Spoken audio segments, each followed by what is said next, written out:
This team is hungry. This team isn't done. This team is not going to be denied. Energy all day! Energy all day!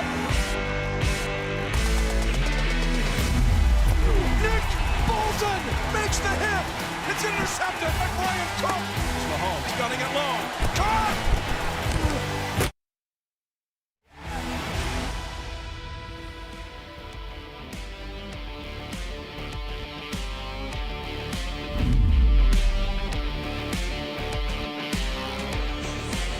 The Chiefs dropped a heartbreaker last week, but there wasn't much time to dwell on it as we're already back on the national stage. And what better time to get back on track than on Sunday Night Football against one of the league's best teams in the Detroit Lions.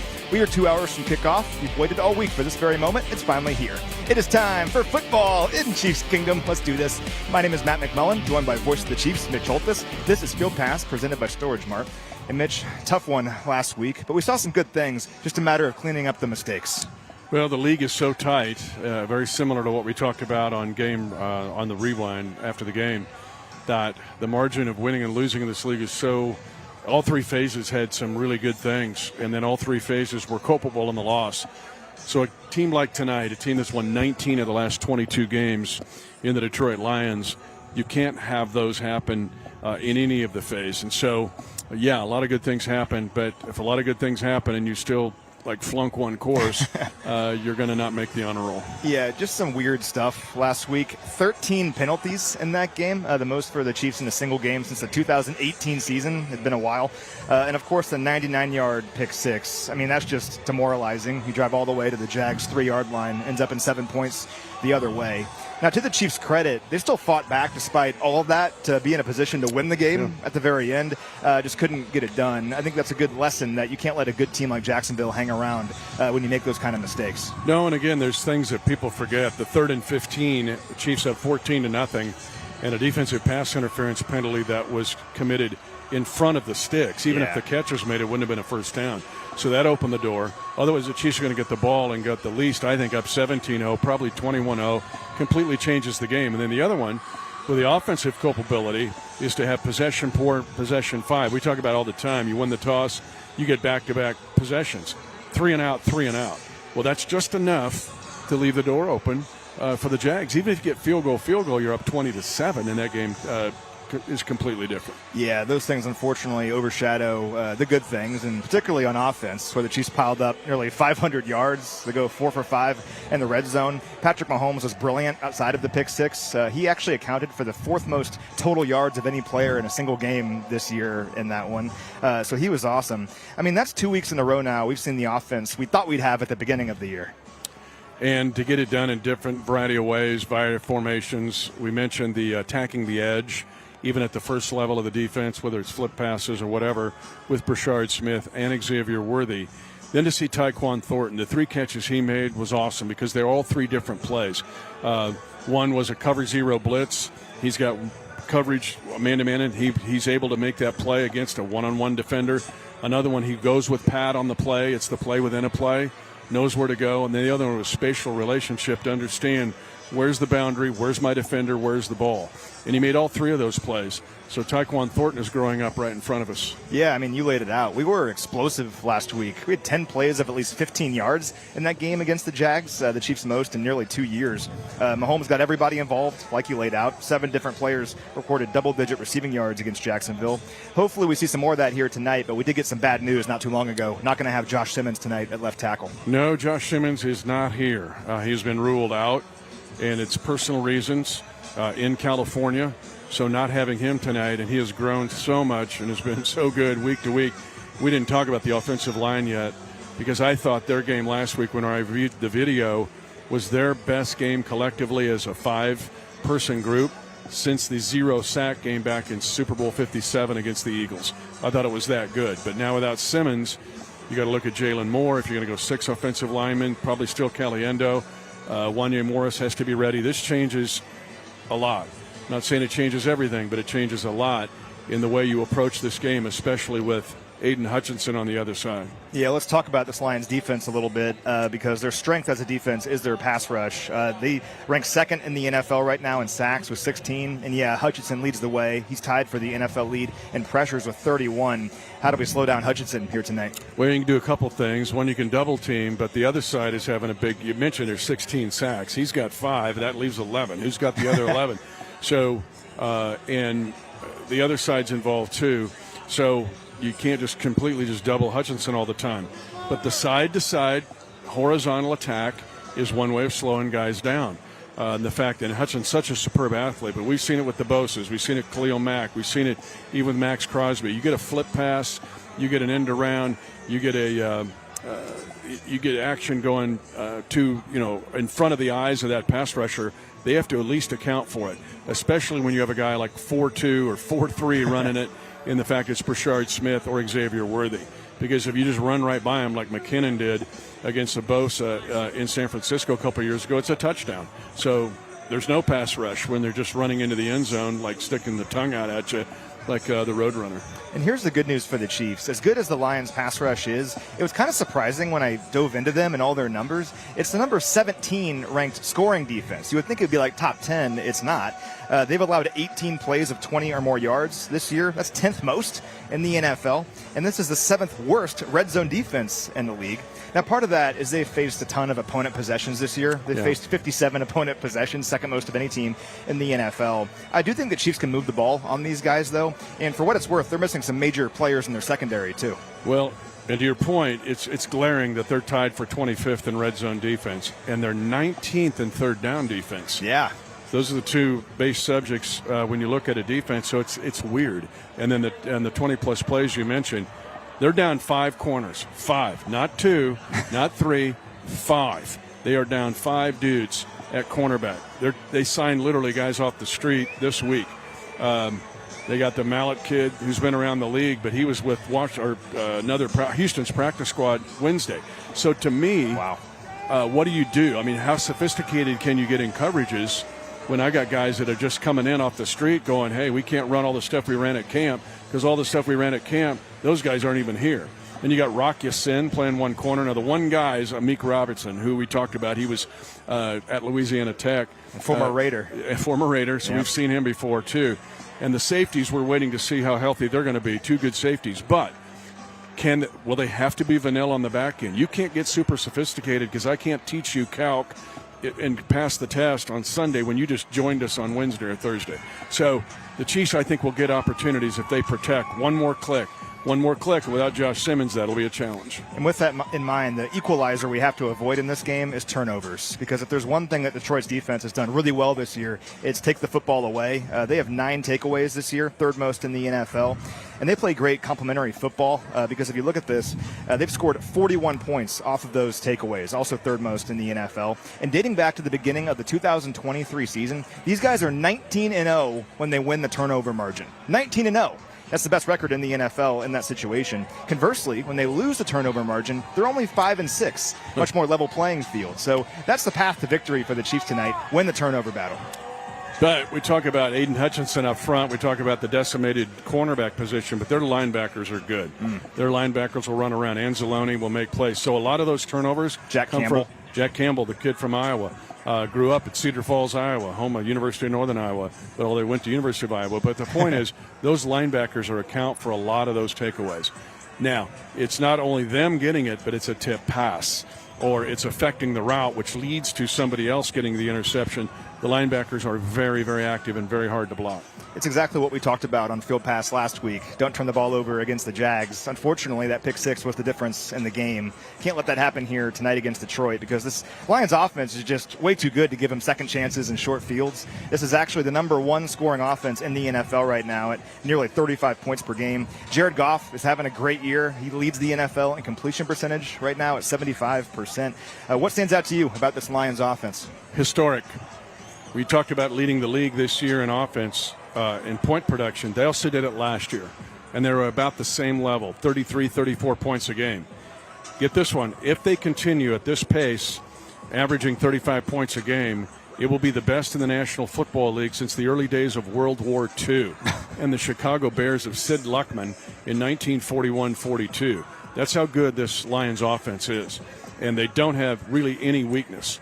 Now, they're beating up on the offensive line on the left side, much like the Chiefs are tonight, so they're going to spackle something together. But when you got Penei Sewell, who's the best right tackle in the league, you've got Laporta, who've got going to tight end. Amon-Ra St. Brown's an animal. 25 first-down catches on 35. Every target's a catch. And then the runners. And the runners are outstanding. And I mentioned Jamison Williams. They got, and Tesla's a great addition for him, the rookie out of Arkansas. So they're just, to your point's so good about the turnovers. Jacksonville may convert those turnovers. These guys will convert it. You just count on it.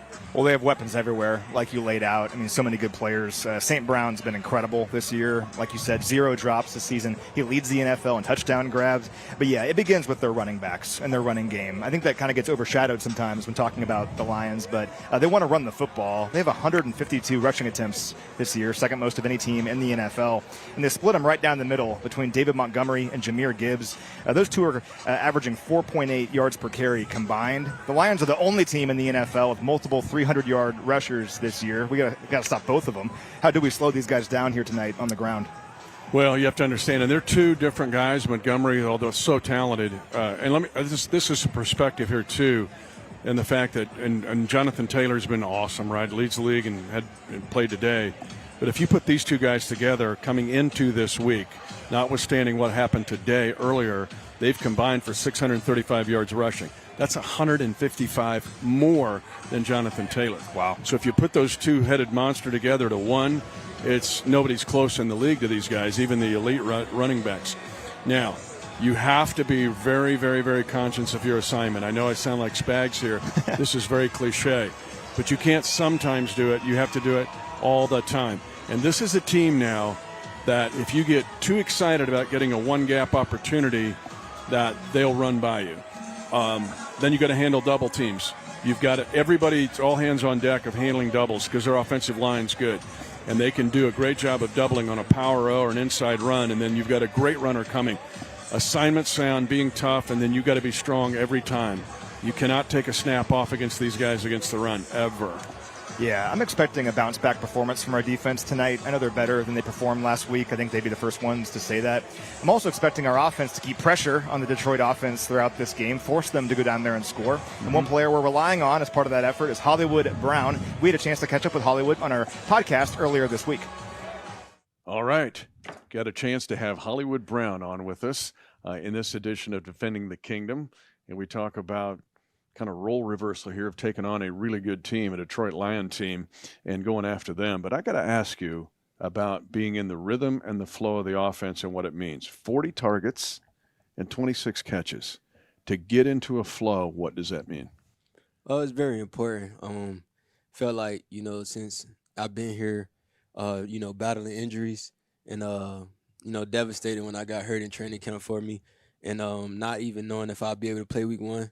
And just working like tirelessly to try to make it back. And then, X goes down, taking on even more. And at the same time, building myself up. It's been real. It's been a lot, but it's been real important that each week I feel like I'm getting better. Pat's trusting me with more. My body's getting better.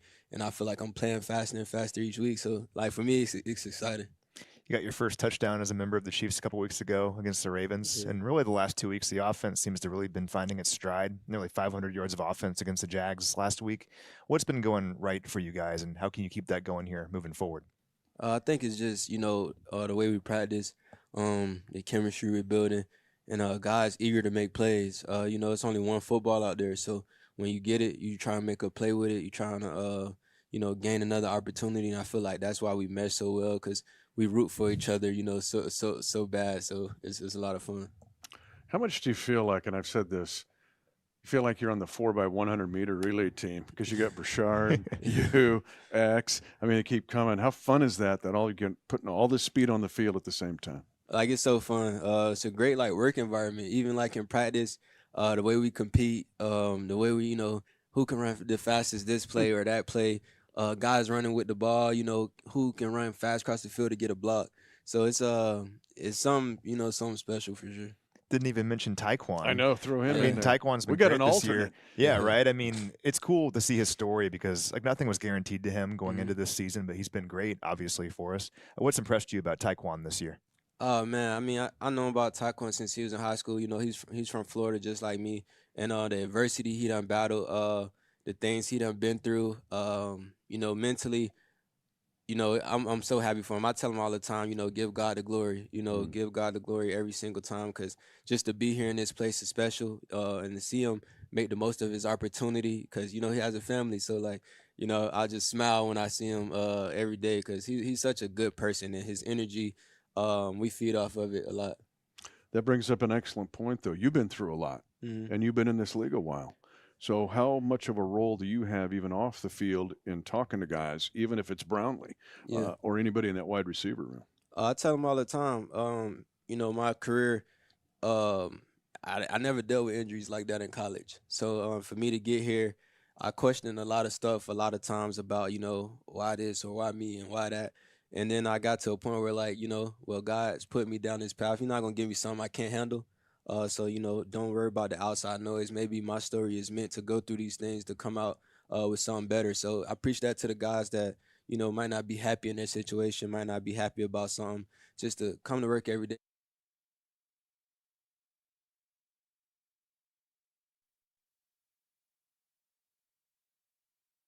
What stands out to you, and how can we find some success against them? High power team. They're looking real good. Thing for us, we just got to focus on us. Take it each play at a time. Offense, defense, special teams. Limit the penalties. I had a bad penalty out there, so just trying not to put ourselves in the hole and just stay above the sticks and play Kansas City Chiefs football. And it's good to have Kansas City Chiefs football and Hollywood in the house and in the flow. Yes, sir. All right, great stuff there from Hollywood Brown. We're still waiting on the inactives here. We actually have the Lions inactives, so we'll jump into those here in a moment. But for the Chiefs, no real surprises that we're expecting anyway. We know Josh Simmons isn't going to play. We talked about that a little bit already, but maybe a big opportunity for Jalen Moore here tonight. Yeah, it's only his 13th NFL start. Remember, he was a backup in San Francisco during his entire time there. He's got some versatility. It's not like he has not played, but he hasn't started. And he's got, the Lions will put Aiden Hutchinson and move him around, but they also have El Qadir Muhammad, who's got a bunch of sacks this year. He's got 3.5 sacks, the old Colt, who's hurt us in the past. So, yeah, there's a lot going on here, but hey, you got no choice. Jalen, you got to step up and play the game of your life for us here, brother. So here's our inactives, Mitch, down here. So Christian Fulton not going to play here tonight. Christian practiced all week. Still haven't seen him since early in that Eagles game. But Christian Fulton is inactive here tonight.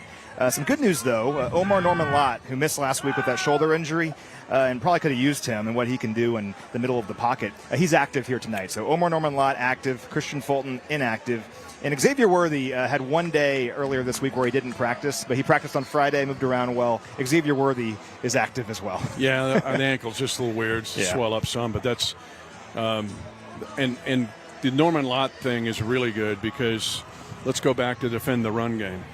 The Chiefs have good depth on the outside at defensive end. We know that. They can play 4 guys for 2 slots. In the interior, against this team, you have to play 4 guys for 2 slots.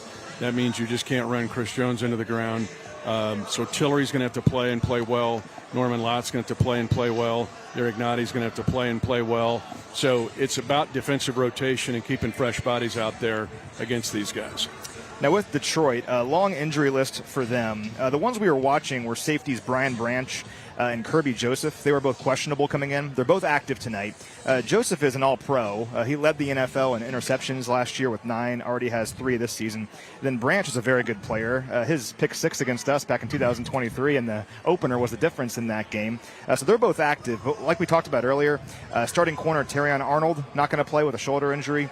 Starting nickel, Vontae Maddox, not going to play with a hamstring injury. And also DJ Reed is one of their starting corners. He's on injured reserve right now, was placed on injured reserve reserve last week. Then their offensive line, starting left tackle Taylor Decker, has a shoulder injury, not going to play. And his backup, Giovanni Manu, was placed on injured reserve earlier this week. So they have some major injury situations going on in their secondary and on their offensive line. And I don't think they'll move Penei Sewell right to left. I just don't think they will. He's so good at right tackle. They might be right side centric with it. So that means Dan Skipper is going to be at left tackle. All right, he hadn't played a whole lot either. So if the Chiefs have a challenge, and they do, not having Josh Simmons tonight, the Lions had that same challenge at the same spot. So Jared Goff, who's been great, 12 touchdown passes, leads the league, only 2 interceptions. His completion percentage is ridiculous, but his backside also becomes a concern, just like the Chiefs and Patrick Mahomes are, with both left tackles out tonight. And let's close with this, because that's a good segue. Tough one last week. We've seen the Chiefs win that game about 99 times out of 100. It didn't work out that way. But I've said it before, and I'll say it again. If there's one word to describe this Chiefs team over the last 10 years, it's resilient. It's resiliency. A great opportunity to show some resiliency here tonight. And what better time to bounce back than on Sunday Night Football? For Mitch Holthus, I'm Matt McMullen. Thanks so much for watching, everyone. Let's go get a victory.